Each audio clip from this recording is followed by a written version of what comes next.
Assalamualaikum warahmatullahi wabarakatuh. Alhamdulillah wassalatu wassalamu ala Rasulillah wa ala alihi wa sahbihi wa mawalah wa la hawla wa la quwata illa billahi wa ba'du. Qala Allah azza wa jalla: Ya ayyuhalladzina amanu taqullaha haqqa tuqatih wa la tamutunna illa wa antum muslimun. Wa qala sallallahu alaihi wasallam: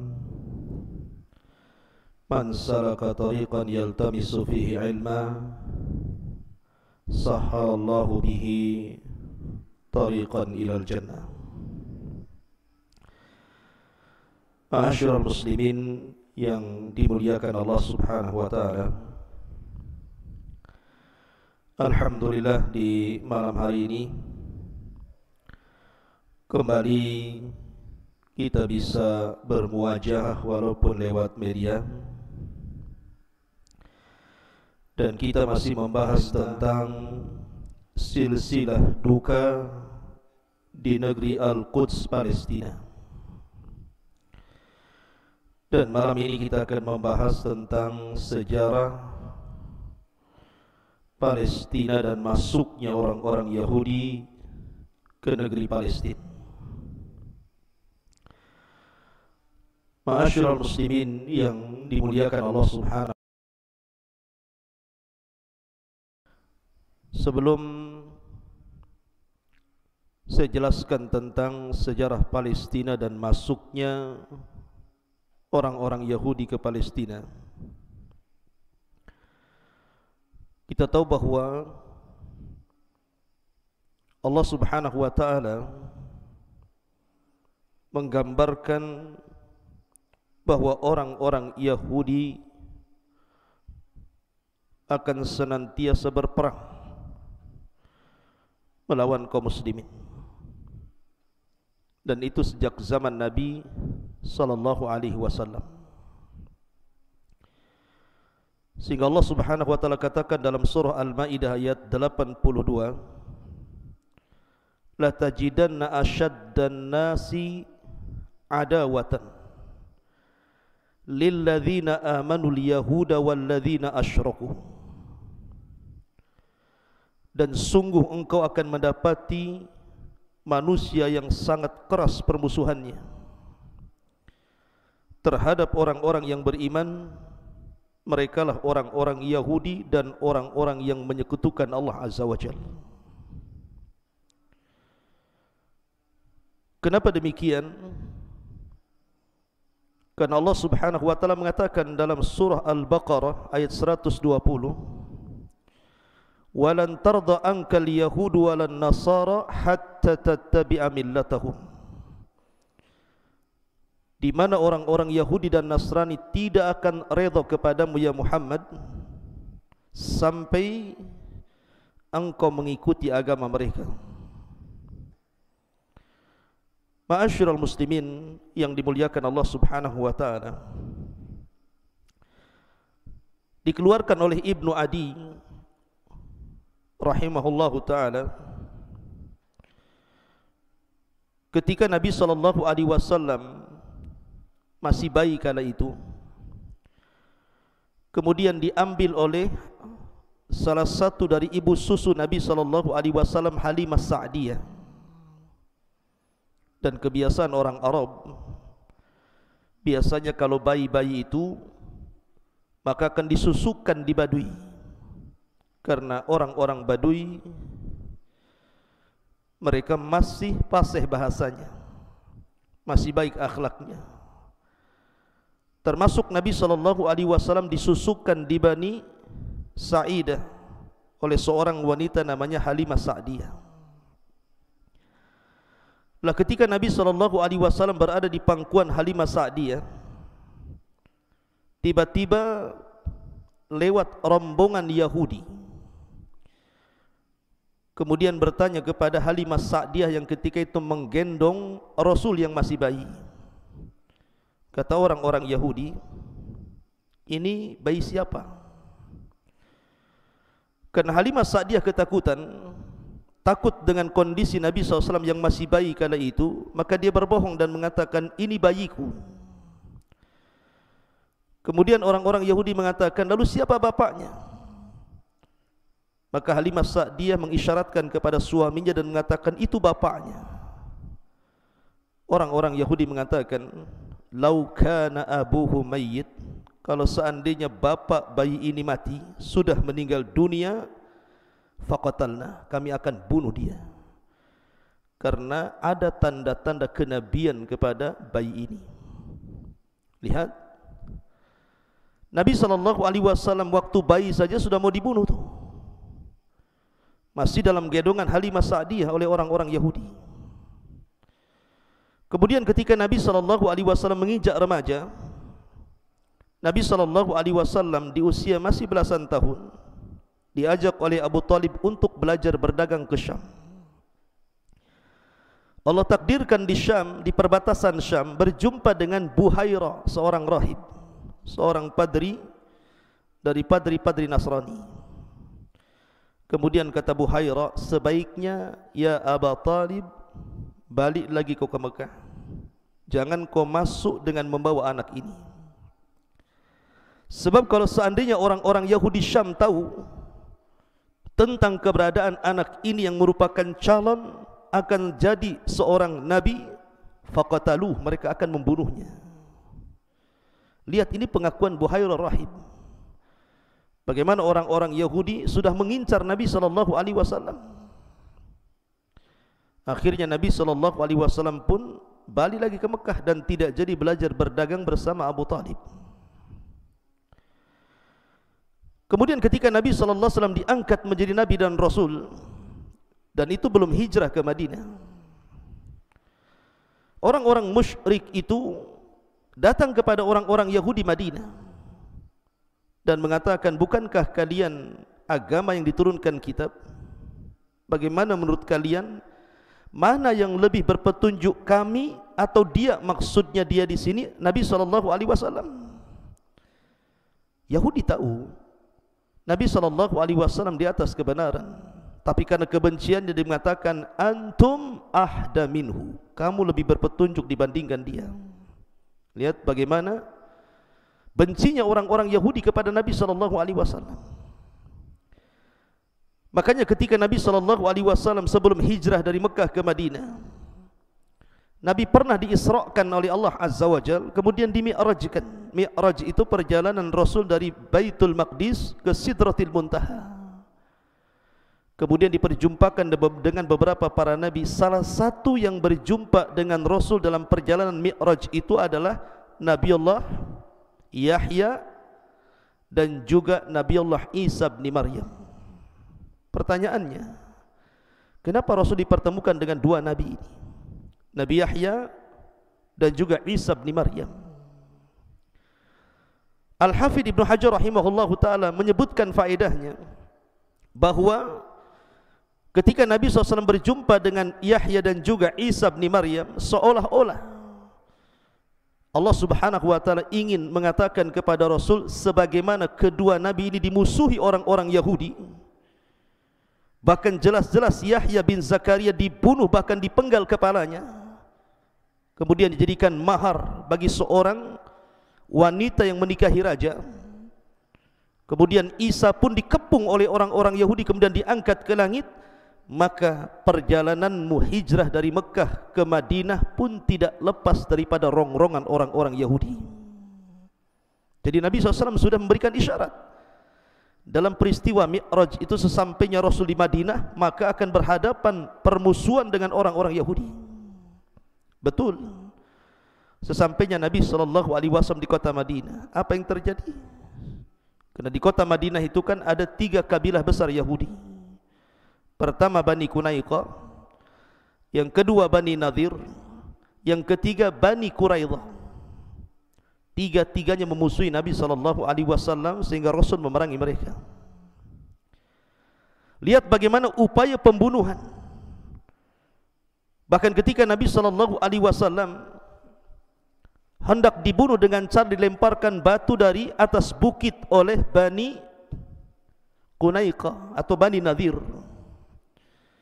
Kemudian Jibril memberitahu bahwa dia akan dibunuh. Maka Nabi SAW mempersiapkan pasukan kemudian menggempur Bani Nadir karena ada upaya pembunuhan. Kemudian ketika perang Khaybar, Nabi SAW dijamu oleh orang-orang Yahudi, kemudian diracun oleh seorang wanita namanya Zainab bintul Harith, dan racunnya sempat termakan.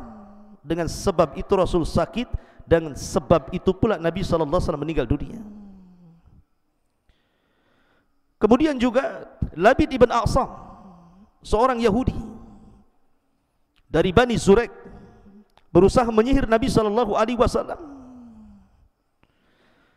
Kemudian dalam perang Ahzab, pengkhianatan besar-besaran orang-orang Yahudi yang memihak kepada orang-orang musyrik. Jadi macam-macam orang-orang Yahudi Madinah itu ingin membunuh, menyakiti dan mengganggu dakwah Nabi SAW dan para sahabatnya. Dan permusuhan ini tidak akan pernah padam sampai hari ini, bahkan sampai kiamat dibangkitkan.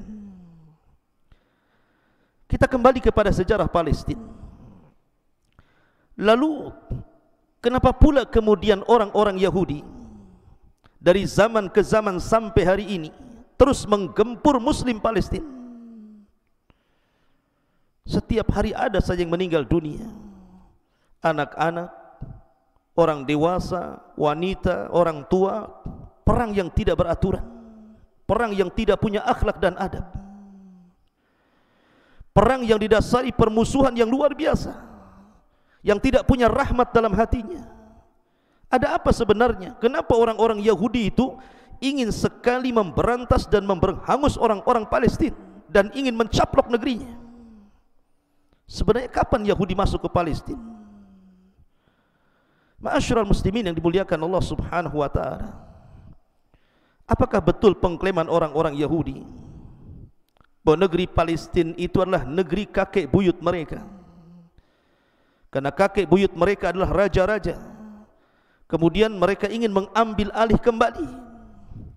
Apakah betul sejarah bahwa negeri Palestina itu milik orang-orang Yahudi? Ma'asyiral muslimin, ini yang kita akan kupas di malam hari ini, sejarah Palestina dan masuknya orang-orang Yahudi ke Palestina. Ma'asyiral muslimin yang dimuliakan Allah Subhanahu wa taala, kalau kita mengacu kepada sejarah lama, 2000 atau mungkin 3000 tahun sebelum Masehi, belum lagi Nabiullah Ibrahim hijrah dari negeri Kaldaniun Irak ke Palestina, maka sejarah ini dicatat. Anda bisa baca referensi sejarah Palestina, apakah dari Barat ataukah dari Islam ataukah yang dicatat dalam Taurat dan kitab-kitab lama mereka. Semua mengakui bahwa yang pertama kali menempati negeri Palestina ini sebuah kabilah dari Arab, namanya Kan'aniyun. Inilah kabilah yang pertama yang menetap di Palestina. Belum lagi Ibrahim sampai di sini. Orang-orang Kan'aniyun itu sudah sampai di Palestina. Lah orang-orang Kan'aniyun ini terbagi menjadi beberapa kabilah. Ada kabilah namanya Amuriyun. Amuriyun ini mereka tinggal di lembah-lembah di Palestina. Kemudian ada namanya Yabusiyun. Yabusiyun ini tinggal di sekitar Al-Quds.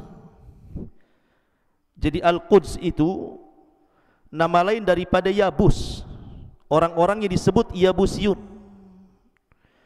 Baru setelah Islam berhasil membebaskan negeri Palestina dan berhasil menguasai Baitul Maqdis di zaman Al-Faruq Umar ibn Khattab radhiyallahu an, maka nama Yabus atau Al-Quds itu diganti dengan Baitul Maqdis. Diganti dengan Baitul Maqdis, diganti dengan Al-Ardul Mutahharah, Al-Ardul Mubarakah. Asalnya Yabus namanya, sebuah kabilah yang tinggal di sekitar Al-Quds.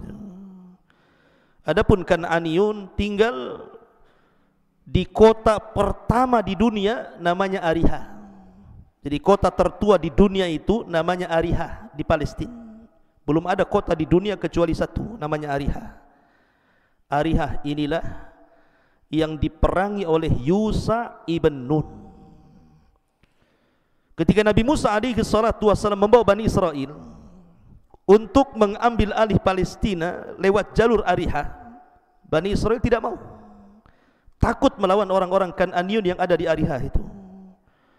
Sampai akhirnya kemudian Allah Subhanahu wa taala azab mereka. Akhirnya mereka tidak bisa keluar dari padang pasir itu yang disebut dengan negeri linglung atau disebut dengan Ardutih selama 40 tahun sampai Musa dan Harun meninggal dunia. Baru 40 tahun berikutnya kemudian pasukan dipimpin Yusha ibn Nun. Yusha ibn Nun inilah yang membawa orang-orang Bani Israel kemudian membebaskan Ariha, berhasil menaklukkan Kan'aniyun, kemudian merebut Baitul Maqdis. Ini kisahnya. Jadi kalau kita ditanya siapa yang pertama kali menduduki Palestina, maka kita katakan orang Arab. Orang Arab lah yang berhak dengan tanah Palestina, bukan orang-orang Yahudi. Di mana Yahudi? Yahudi datang jauh belakangan setelah berabad-abad. Kenapa kemudian mengklaim bahwa itu tanah Yahudi? Dari mana Anda dapat sejarah? Yahudi itu datang belakangan. Itu pun setelah Musa berlalu. Sementara orang-orang Kan'aniyun ini kabilah Arab, ketika terjadi paceklik hebat, akhirnya mereka pun mencari suaka ke beberapa daerah sampai akhirnya mereka menetap di Palestina. Ketika itu bukan namanya Palestina. Nanti akan saya sebutkan kenapa, dari mana asal Palestina muncul itu. Dulu disebut Ardul Kan'an namanya, bumi Kan'an. Lah bumi Kan'an, kenapa disebut bumi Kan'an? Karena memang penduduk aslinya orang-orang Kan'an. Baru setelah itu, setelah lewat beberapa kurun, barulah kemudian sejarah dimulai ketika Nabiullah Ibrahim alaihi salatu wassalam muncul, kemudian hijrah dari negeri Kaldaniun menuju Palestina. Jadi Nabiullah Ibrahim alaihi salatu wassalam itu datang belakangan. Jadi dia dilahirkan di Irak di masa kerajaan Namrud, dan kabilah Namrud itu disebut Kaldaniun. Banyak ujian dan cobaan Nabiullah Ibrahim dalam berdakwah di negeri Kaldaniun itu, tapi Allah takdirkan tidak terbuka hidayah kepada Kaldaniun itu.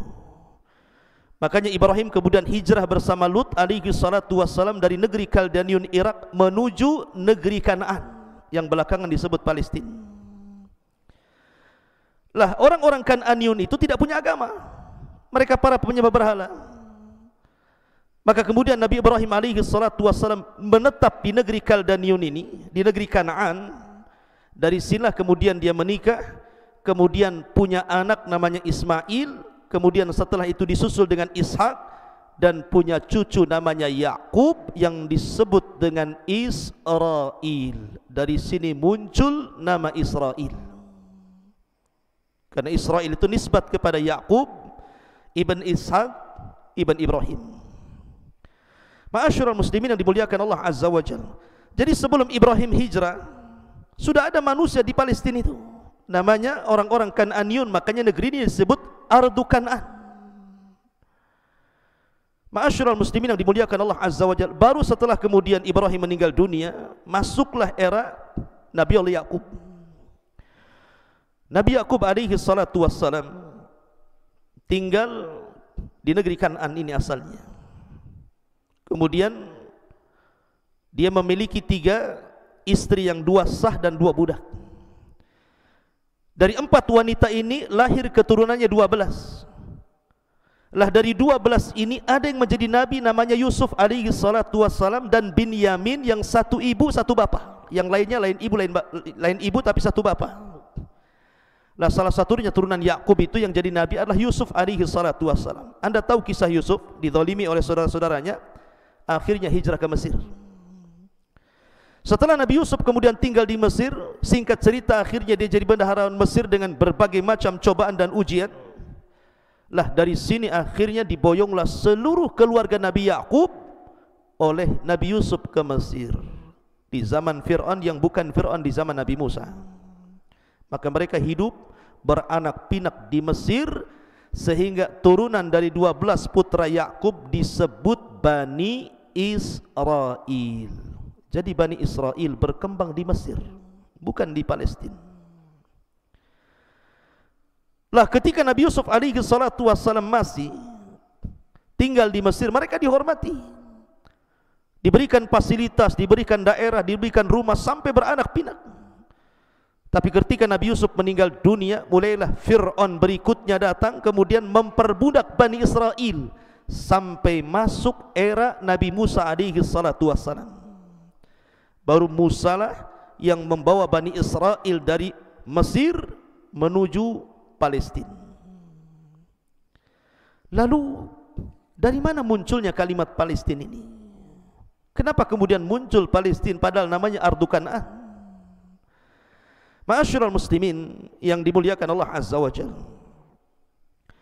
saya ulangi dari awal bahwa kabilah Arab Kan'aniyun itu terbagi menjadi beberapa kabilah. Ada Amuriyun, ada Yabusyun, ada Kan'aniyun. Dan ini beberapa tempat di negeri Kan'an itu, ada yang di lembah-lembah, ada yang di Al-Quds, dan juga ada di negeri Ariha. Dahulu Palestina dengan Mesir itu satu negara, jadi satu, karena memang Mesir dengan Palestina itu terpisah dengan Sahara, dengan padang pasir yang terbentang luas, dan perbatasannya disebut Jalur Gaza. Jalur Gaza inilah perbatasannya. Jadi Mesir dengan Palestina itu nyatu zaman itu.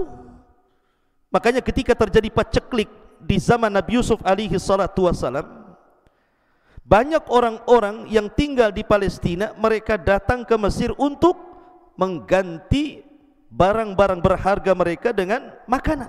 Salah satunya keluarga Yakub. Mereka membawa barang-barang berharga kemudian bertukar di Mesir, karena ketika itu Mesir negeri kaya ketika di zaman Nabi Yusuf, dan itu menunjukkan bahwa Mesir dengan Palestina itu masih nyatu. Ma'asyiral muslimin yang dimuliakan Allah Azza wa Jalla, Allah takdirkan dari arah laut ada kabilah besar menyerang Mesir. Diseranglah Mesir zaman itu, dan Mesir kalah. Karena kekalahan itu akhirnya terjadi gencatan senjata, kemudian terjadi perdamaian. Akhirnya kemudian musuh yang datang dari laut itu meminta daerah di negeri Kanaan untuk mereka tempati. Akhirnya kemudian diberilah satu daerah namanya Falas, Falam Sinta, Falas, yang belakangan kemudian disebut Palestina. Lah setelah kemudian menduduki negeri Falas ini dan lamanya mereka tinggal di situ, akhirnya mereka pun saling menikah dengan kabilah Amuriyun, kemudian kabilah Kan'aniyun, kemudian kabilah Yabusyun, kemudian menjadi satu, mencampur di situ. Sehingga akhirnya kabilah-kabilah itu hilang namanya, sudah tidak dikenal lagi Kan'an, tidak dikenal lagi Amuriyun, tidak dikenal lagi Yabusyun, yang dikenal justru Falasnya. Akhirnya belakangan kemudian disebut Palestina dan sekarang disebut Palestina. Ma'asyiral muslimin yang dimuliakan Allah Azza wa Jalla, itu dari segi penamaan. Kenapa muncul nama Palestina? Dari sini kita sudah tahu bahwa siapa yang pertama kali tinggal di Palestina, kemudian kenapa muncul nama Palestina. Maka dari sini sejarah membantah keyakinan orang-orang Yahudi yang mengatakan bahwa negeri Palestina negeri mereka. Mereka tidak mengatakan bahwa kami tidak mencamplok negeri Palestina, karena itu negeri bapak kami, negeri nabi-nabi kami, negeri raja-raja kami. Siapa bilang Anda bicara seenaknya? Lihat sejarah. Anda ini datang belakangan. Ma'asyiral muslimin yang dimuliakan Allah Azza wa Jalla. Lalu kapan masuknya orang-orang Yahudi ke Palestina ini, sehingga kemudian merajai negeri Palestina dan kemudian membunuh setiap hari warga muslim di Palestina? Ma'asyiral muslimin yang dimuliakan Allah Azza wa Jalla, munculnya orang-orang Yahudi ketika di zaman era Nabi Musa alaihi salatu wassalam. Maka Musa membawa Bani Israel menuju Palestina, tetapi tidak bisa masuk Ariha. Ariha saja tidak masuk, bagaimana akan menguasai Al-Quds? Yabus. Akhirnya kemudian Bani Israel tidak mau masuk. Lihat, Bani Israel saja tidak mau tinggal di Palestina. Ketika Nabi Musa meminta mereka untuk membebaskan Palestina, mereka tidak mau. Bahkan mereka su'ul adab, buruk akhlaknya kepada Nabi Musa alaihi salatu wasalam, dan mengatakan, idhab anta wa rabbuka faqatila innaha huna qaidin. Hai Musa, kalau kami harus berperang melebut Palestina, kami tidak mau. Kau saja pergi saja, ajak Tuhanmu perang berdua, kami nonton saja di sini. Lihat su'ul adab mereka kepada Nabi Musa alaihi salatu wassalam. Sampai akhirnya mereka pun diadab di negeri Tih, yang kemudian Allah takdirkan selama 40 tahun Harun meninggal, Musa pun meninggal, sampai era Yusha ibn Nun. Barulah kemudian generasi baru mengambil alih negeri Palestina dari negeri Kanaan. Ma'asyiral muslimin yang dimuliakan Allah Azza wa Jalla. Jadi yang pertama kali menduduki Palestina itu siapa? Yusha ibn Nun, membawa orang Bani Israel masuk ke Palestina. Kemudian setelah Yusha ibn Nun meninggal dunia, mulailah kemudian mereka jauh dari nabinya. Mereka jauh dari ajaran Allah Azza wa Jalla, bermaksiat terang-terangan. Akhirnya kemudian Allah Subhanahu wa ta'ala takdirkan mereka dihinakan dari zaman ke zaman. Dari zaman ke zaman mereka dihinakan, sampai akhirnya mereka dijajah oleh Jalut, sehingga Jalut berhasil menguasai Palestina dan mereka dihinakan. Baru setelah kemudian muncul raja pertama yang merupakan pendiri kerajaan Bani Israel, namanya Talut. Talut inilah yang kemudian berhasil mengalahkan Jalut, sehingga mereka mampu mendirikan negara Bani Israel, dan raja pertamanya adalah Talut. Setelah Talut meninggal dunia, kemudian tampuk kepemimpinan rajanya diganti nabi namanya Daud, atau istilah orang-orang Yahudi David, menjadi raja. Dan ini satu-satunya raja dari Bani Israel yang merangkap jabat raja plus nabi. Setelah Daud meninggal dunia, kemudian tampuk kepemimpinan jatuh kepada Sulaiman. Dia juga raja plus nabi. Inilah puncak kejayaan Bani Israel di zaman Nabi Sulaiman. Makanya Nabi SAW mengatakan, Malikul Ardi Arba'atun. Raja yang pernah menguasai dunia hanya 4. Dan yang paling luas kekuasaannya adalah Nabiullah Sulaiman alaihi salatu wassalam. Setelah itu kemudian Dzulqarnain, setelah itu Namrud, setelah itu Bukhtun Nasr.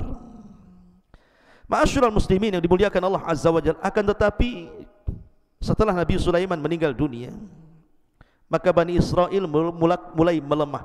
Disinilah terpecah menjadi 2 negara. Dua negara, satu disebut Israel dan satu disebut Yahuda. Di sini muncul Yahudi. Jadi 2 negara ini terpecah karena putra Sulaiman tidak sekuat Sulaiman, tidak sekuat Daud, tidak sekuat Talut, sehingga terpecah menjadi 2, Yahuda dan Israel. Ada yang mengatakan Yahuda itu ibu kotanya Samara, ada yang mengatakan Israel ibu kotanya Jerusalem. Lah Allah takdirkan kemudian datang pasukan dari luar menggempur 2 negara ini. Pertama, datang Bukhtun Nasr, menghancurkan orang-orang Yahudi dan menghancurkan ma'badnya Nabi Sulaiman, atau disebut dengan Haikal Sulaiman, diratakan dengan tanah, kotanya dihancur-hancurkan, orangnya ditawan, laki-lakinya dibunuh, anak perempuannya dibawa ke Irak. Kemudian mereka menjadi budak di Babil. Kemudian datang lagi selain Bukhtun Nasr, menyerang Israel, hancur juga. Mulailah kemudian terjadi kehinaan terus, dan inilah kehinaan pertama, penghancuran pertama yang terjadi pada Bukhtun Nasr. Karena nanti ada penghancuran kedua. Ketika 400 tahun setelahnya, kemudian mereka sudah kembali ke Palestina gitu ya. Kemudian mereka bermaksiat kembali. Kemudian sebagian mereka membunuh para nabi, diutus kepada mereka Isa bin Maryam. Tapi apa yang terjadi? Isa pun kemudian berusaha untuk dibunuh. Setelah mereka membunuh Nabi Yahya, Nabi Zakaria, targetnya Nabi Isa. Setelah Isa diangkat ke langit, terjadi kehancuran kedua kalinya Bani Israel dengan dikirim orang-orang Romawi, orang-orang Nasrani, akhirnya diserang habis-habisan. Maka ini kehinaan kedua yang disebutkan dalam Al-Quran, la tufsidunna marrataini. Kalian merusak dua kali sehingga Allah hinakan kembali kalian. Ma'asyiral muslimin yang dimuliakan Allah Subhanahu wa taala. Maka dari sini kita tahu bahwa Yahudi itu masuk belakangan. Di mana Anda dengan sejarah? Jadi tanah Palestina itu milik orang Arab, bukan milik Anda orang-orang Yahudi. Enggak ada kaitan sejarah. Tetapi sekali lagi pertanyaannya, kenapa Yahudi maksa banget gitu ya ingin menguasai Palestina? Bukankah orang-orang Yahudi pernah ditawari tinggal di Afrika, tinggal di beberapa kota, tetapi mereka menolak dan menginginkan tetap negeri Palestina sampai hari ini? Ada apa sebenarnya? Kenapa orang-orang Yahudi itu ingin sekali menguasai Palestina? Tentu orang Yahudi bukan melihat Palestina itu karena pertaniannya, karena sungai-sungainya, karena tempat-tempatnya yang indah, karena buminya. Bukan itu yang dikehendaki orang-orang Yahudi di Palestina. Tapi ini sebuah akidah, sebuah keyakinan yang menghujam kepada orang-orang Yahudi. Kenapa Yahudi ingin mencaplok Palestina itu? Apa keyakinannya? Sebagian ulama menyebutkan bahwa orang-orang Yahudi itu berkeyakinan kalau mereka bisa mengembalikan Haikal Sulaiman. Haikal Sulaiman, apa sih Haikal itu? Haikal itu pondasi pertama Masjidil Aqsa. Kalau kita menyebutnya Masjidil Aqsa, kalau orang Yahudi menyebutnya Haikal Sulaiman. Itulah bedanya. Kalau kita menyebutnya Masjidil Aqsa, tapi orang Yahudi menyebutnya Haikal Sulaiman. Lah di samping Masjidil Aqsa itu ada masjid lagi yang kubahnya warna kuning itu. Itu bukan Masjidil Aqsa, itu namanya Masjid Sakhral Musyarrafah namanya. Itu ada sejarah sendiri. Dan yang membangun itu, yang meluaskannya adalah Abdul Malik ibn Marwan. Di masa Abdul Malik ibn Marwan, dulu Nabi Ibrahim kalau dia hendak menyembelih kurban, maka dia akan menyembelih di sini, dan ini kiblat pertama para nabi. Lah Masjidil Aqsa itu sampingnya. Mereka menyebutnya Haikal Sulaiman. Lah Haikal Sulaiman inilah mereka yakini kalau mereka mampu menggali situs itu, kemudian berhasil menemukan pondasi asal Masjidil Aqsa yang dibangun pertama oleh Sulaiman, sebagaimana Ibrahim pertama membangun Masjidil Haram. Kemudian mereka berhasil merobohkan Masjidil Aqsa yang sekarang. Kemudian Haikal Sulaiman berhasil didirikan.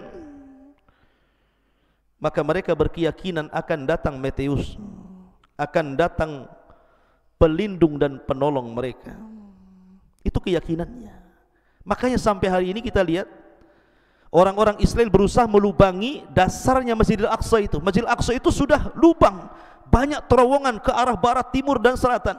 Mereka masih mencari-cari tentang pondasi Haikal Sulaiman, tapi belum ketemu. Makanya kenapa kemudian orang-orang yang salat di Masjidil Aqsa itu dibatasi, tidak boleh banyak-banyak, kalau tidak bisa roboh tuh, karena bawahnya sudah bolong masalahnya. Apa tujuannya mereka membolongi dasar Masjidil Aqsa itu? Sekali lagi karena mereka mencari situs Nabi Sulaiman. Haikalnya itu lagi dicari itu.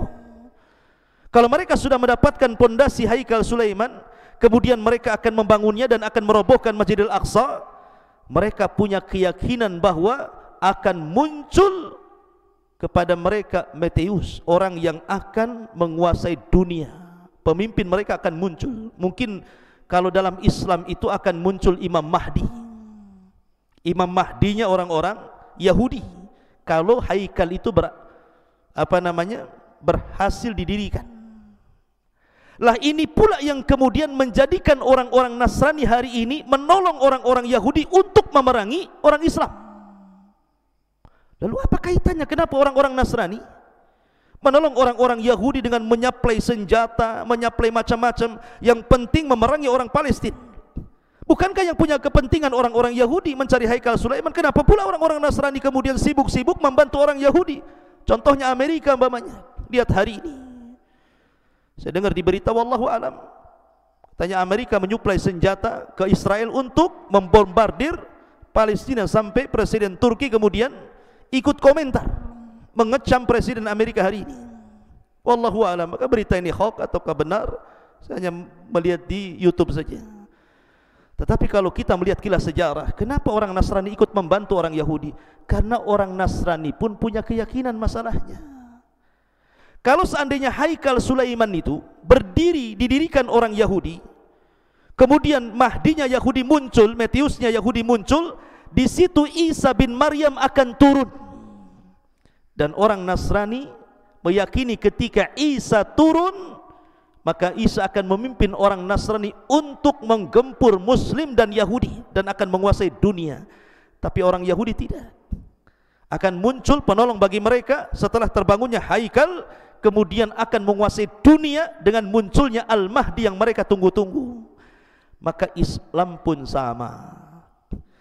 Islam punya keyakinan yang sama, bahwa akan muncul Imam Mahdi, dan kelak negeri Palestina yang merupakan jantung kota Syam akan menjadi pusat kekuatan kaum muslimin di akhir zaman, dan yang memimpinnya adalah Muhammad ibn Abdullah. Dialah Al-Mahdil Muntadhar, keturunan Hasan ibnu Ali radhiyallahu an. Ma'asyiral muslimin yang dimuliakan Allah azza wajalla, inilah sejarah yang terkubur, yang terkadang kemudian dibolak-balikan orang-orang Yahudi. Maka penting kita melihat sejarah, bahwa sekali lagi bahwa tanah Palestina bukan milik orang Yahudi. Orang Yahudi itu menjajah negeri Palestina. Maka ketika kita mendengar saudara kita diserang, dibom, bukankah kita kal jasadil wahid, seperti jasad yang satu? Idza ishtaka minhu udwun tada'a lahu sairul jasadi bis sahri wal humma. Apabila badan kita sakit, salah satu anggota badan kita sakit, maka kita akan merasakan sakit semua satu badan. Ketika saudara kita kaum muslimin disakiti, harusnya kita ikut sakit. Kita wajib marah. Kita doakan saudara-saudara di Palestina supaya Allah subhanahu wa ta'ala berikan perlindungan kepada mereka. InsyaAllah kita akan lanjut pada kesempatan tentang bagaimana bengisnya orang Yahudi dari zaman ke zaman, dan akhlak buruk mereka dan penindasan mereka kepada kaum muslimin. Mudah-mudahan kita bisa menyampaikan di kesempatan. Subhanakallahumma bihamdika asyhadu an la ilaha illa anta astaghfiruka wa atubu ilaik. Allahu ta'ala alam. Assalamualaikum warahmatullahi wabarakatuh.